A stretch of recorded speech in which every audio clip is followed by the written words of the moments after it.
PhilHealth Fund.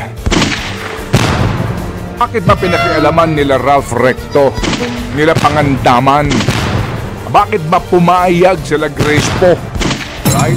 Bakit ho ba nila pinahintulutan? Nakalikutin po yung pondo ng PhilHealth. Talaga naman, opo. Hindi po nagkukulang sa pera ang gobyerno. Sumosobra ang gobyerno sa dami ng mga magnanakaw. Sinasabi nga po itong wala pa man pong listahan, may komisyonan na. Hindi pa lumalabas ang official mismo. NEP pa lang may komisyonan na. Lalo na paglabas po ng GAA, nakatanggap na po mga kapatid ng bilyones. Panginoon Diyos, talaga naman, opo. Itong mga pangyayaring ito, ang ICI, hello, kailan niyo patatawag itong si Adrian Bersamin, si Trigib Olayvar, si dating Executive Secretary Bersamin, si Amena Pangandaman, si Sani Angara. Mamaya na itong ating pangalawang pabida. Kasi nga po mga kapatid, ang ating po mga Happy Anonymous ay naka-standby lang ito. At sinasabi nga sa panahong ito, para mapagtanto ng marami, lalo na kayo mga mandarambong sa gobyerno, na talaga namang ang hirap ng buhay ng mga Pilipino. Sobra, ha? Alam nyo, kahapon nga, mga kapatid, habang pinanonood ko nga itong sinasabi ni Senator Ping, at yung binabanggit na punong-puno na yung pong isang armored van ang ginagamit na po. Opo. May kanya-kanya na pong van. Punong-puno na po na umabot na ho ng 2 bilyong piso. 2 billion. Basta usually, ang deliveran daw po nila 800 million pesos to 2 billion pesos. Yun ang sinasabi kahapon sa interpellation po ni Senator Ping Lacson. Opo. Ang sinasabi po mga kapatid nga sa umano'y salaysay nito pong si Bernardo, na siya ang tagahatid noong pong kickback dito kay Trigib Olayvar. Okay. Na ang malamang daw kasama yung Yusek Adrian Bersamin. Yan sinasabi po ni Senator Lacson. Pero ito ho daw ay bahagi na rin po ng statement nito pong si Bernardo. Si Bernardo po, aplikante ngayon sa pagiging state witness. Yes. Okay. At si Bernardo po, sa kanyang mga unang salaysay, kanya pong naihayag na yung kanyang personal na mga relasyon sa mga taong ngayon na itinuturo niya. Kumbaga dito, sorry, wala nang kumpare, wala nang mentor, kasi kinakailangan din po niyang maisalba ang kanyang sarili doon sa habang buhay na makakabilanggo. True. Okay. Ngayon, girl, ang sinasabi po, may pagkakataon daw na sinasabi ni Bernardo na sandali lang, kunin mo na itong pera. Tama ba? Siya ang pagkakaintindi ko? Oo. Merong isang beses kasi na magde-deliver siya dahil naipon na yung laman ng van. Parang ganun. Sabi niya around 2 billion pesos. Kaya lang, sinabi ni Olayvar na wag muna. Magulo nga kasi ngayon. May ganun eh. So punong-puno na, kaya pinipilit niyang ma-deliver na. At sinasabi ni Senator Ping kahapon, yun daw yung single largest or biggest delivery na ginawa po nitong si Bernardo kay Olayvar. Opo. Na umabot nga na most possibly ng hanggang 2 billion pesos. Pero ang total po nito ay mga 8 billion pesos. Galing yan dun sa 82 billion pesos kasi nga 15 to 16% ang sinasabing kita. Opo. Hindi ba? Ilang tao ang pumipila, dito na lang po sa amin ang pumipila kay Idol. Araw-araw, nakikita po ninyo, sa haba ng pila. Most likely po ang iba dyan humihingi ng tulong pinansyal, pagpapagamot, referral po para sa mga ospital. Puntahan nyo ang haba ng pila dyan po, sa lahat ng pagamutan ng gobyerno. Jose Reyes, PGH, Heart Center, Lung Center, Children's Hospital, Amang Rodriguez, lahat ng pagamutan ng gobyernong haba ng pila. Madaling araw pa lang, bakit? Humihingi ng tulong para makapagpagamot kahit papaano ng libre kung pwede. Kung hindi man discount na lang. Pambili ng gamot, girl, di ba? Opo. At bakit laging ganito pong sitwasyon? Kasi sinasabi ng gobyerno, walang pera ang gobyerno, kulang ang pera ng gobyerno. Hindi ba, girl? Sa mga nakikinig ngayon sa amin, kami dito, ilan na pong pagkakataon na nauobliga kami na magbigay din po ng tulong doon sa mga nangangailangan ng guarantee letter na nanggagaling sa mga opisyal ng gobyerno. Bakit? Maawa ka naman Di ba? Yung kaibigan ko na si DJ Richard, mga kapatid, nakita ho yun? No, nailipat ng heart center pero bigo pa rin po na maisalba. Pero ang problema niya, pambayad sa ospital. At sinasabi ko nga, gawa natin ng paraan to.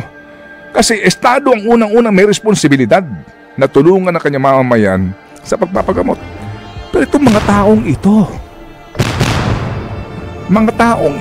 yung mga una pang kwento, mali-maletang pera, bulto-bultong pera, bilyong-bilyong pera, at sinasabi, ay, dyan lang muna yan kasi busy kami. Panginoon Diyos, di ba? By the billion sa pinag-uusapan. Hindi ba komportable buhay ninyo? Hindi ba sapat ang kinikita ninyo? Buhay ninyo? Pagkatapos eto ho, di ba? Isang manggagawa natin na kapanayam kanina, girl. Hindi ba sakit sa kalooban? Di ba? Ikaw na nakikinig ngayon na taxi driver o TNVS driver o ikaw na private motorist. Hindi ka ba nagagalit sa gantong kwento? Por Diyos, por Santo, di ba? Kaya kahapon nung ako'y nakikinig dito, talaga namang iniisip ko, nagagawa nila ang lahat ng ito, di ba, na para bagang natural lang sa kanila, kultura na ho nila ito. Parang nasanay na. Wala na ho talagang konsyensya pinag-uusapan dito. Wala pang umaamin sa kanila. Hindi ba? Kumbaga, prove it. Nanyo, di ba?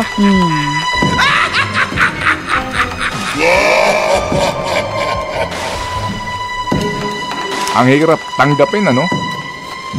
Na dito po sa mga kwentadag ito at mga gantong istorya, na ako naman naniniwala po ako. Pero kinakailangan pa nating idaan sa husgado, girl, kasi due process. Kaya nga iniisip ko, saan kaya nila dinadala pera? Mga bata pa ito Tignan mo yung mga profile nila. Ito ba yung bang 8 billion, Rome, Ortigas, tingin mo, sinolo lang nila ito? Ikaw tingin mo, Cha? I don't think so. Diba? Hindi kasi ako, ito lang personal na opinion lang naman. Hindi pa naman natin napapatunayan kung lahat ito may katotohanan. At yung mga tao na lahat na involved, syempre, sinasabi po nila, hindi yan totoo. Pinabubulaanan po nila, pinabubulaanan nila lahat ng mga testimonya po nitong si Bernardo, maging ni Alcantara, at nga nitong si Hernandez. Pero kung totoo man, ang sa tingin ko, parang hindi lalakas yung loob ng isang tao na masabit sa ganyang kalaking halaga kung walang mas malaki pa sa kanya na magpoprotekta dito. Kung totoo man po ito, yun lang ang aking palagay dyan. Ano sa tingin mo, partner? Pero yes, we feel you. Diba? Kahit hindi na lang yung mga pumipila po doon sa mga ospital yung mga middle income earners. Kasi minsan pag nagdadrive ka na ng sasakyan o kaya may nakakakain na sa mga restaurant na gusto mo, iniisip ng iba, uy, marami kang pera. Hindi po ganun yun. Hindi ba nagtatrabaho ka ng maayos para mabigyan ng magandang buhay ang pamilya mo?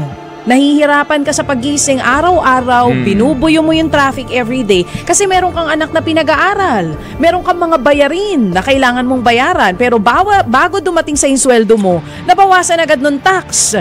Kaya ang sakit sa loob kasi kababayad ko lang ng tax itong nakaraan. Sakit po talaga sa loob kung kanino ko sinabi. Sabi ko, ang hirap maglabas ng ganitong pera, tapos alam mo na may ganitong issue, yung gobyerno, na hindi nila maipaliwanag sino ba talaga ang mastermind dyan. Kami, hirap na hirap magtrabaho para may pangambag sa gobyerno. Pagkatapos makakarinig kami ng mga ganitong balita na isang bagsakan, 2 bilyong piso ang deliveran, kung totoo man yan. Ako naniniwala ako, mga kapatid, dito po sa mga statement na ito nang naggustuhong maging state witness. Opo. Sabihin na po natin na prejudge mo na itong isyong ito. Dito po sa isyong ito. Mawalang galang lang po sa lahat ng concern. Kumbaga nga, prove it, sabi nila. I-prove nyo na hindi kayo tumanggap. Babaliktarin ko po dito yung, di ba? Yung presumption, mga kapatid. Kasi na lang, 9:25 in the morning. PhilHealth Fund. Bakit ba nila kinalikot? Bakit ba pinakialaman nila Ralph Recto? Nila Pangandaman? Alright? Opo. Bakit ba pumayag sila Grace po? Right? Bakit ho ba nila pinahintulutan? Nakalikutin po yung pondo ng PhilHealth na dapat po ay pinakikinabangan ng mga miyembro. Bakit? Kulang ang pera ng gobyerno. Para saan? Para daw sa mga health workers, para daw sa ganito, etc. Hindi ba? Anong kulang ang pera ng gobyerno? Ito ho. Sinasabi nga po itong wala pa man pong listahan, may komisyonan na. Hindi pa lumalabas ang official mismo. NEP pa lang may komisyonan na. Lalo ng paglabas po ng GAA, nakatanggap na po mga kapatid ng bilyones. Panginoon Diyos talaga naman, opo. Tapos yung pong pera ng PhilHealth, gagahasain nyo pa sa katwiran na walang pera ang gobyerno? Hindi po nagkukulang sa pera ang gobyerno. Sumosobra ang gobyerno sa dami ng mga magnanakaw. Kaya tayong mga, lahat tayo, kayong mga nakikinig ngayon, muli, huwag ho natin palampasin ito, itong mga pangyayaring ito. Ang ICI, hello, kailan nyo ipatatawag itong mga taong ito? Kung totoong kayo'y independent, parang pinipili nyo lang ang gusto nyong tawagin. Hindi pa namin mapanood. Diba? Kailan nyo patatawag itong si Adrian Bersamin, si Trygive Olayvar, si dating Executive Secretary Bersamin, si Amena Pangandaman, si Sani Angara, na dati pong Finance Committee Chairman. Kailan? Ano po? Tandaan natin, huwag tayong BBT, huwag tayong mapapagod. Ituloy ang ating panawagan. Ikulong! Mandarambong! Kulong na yan!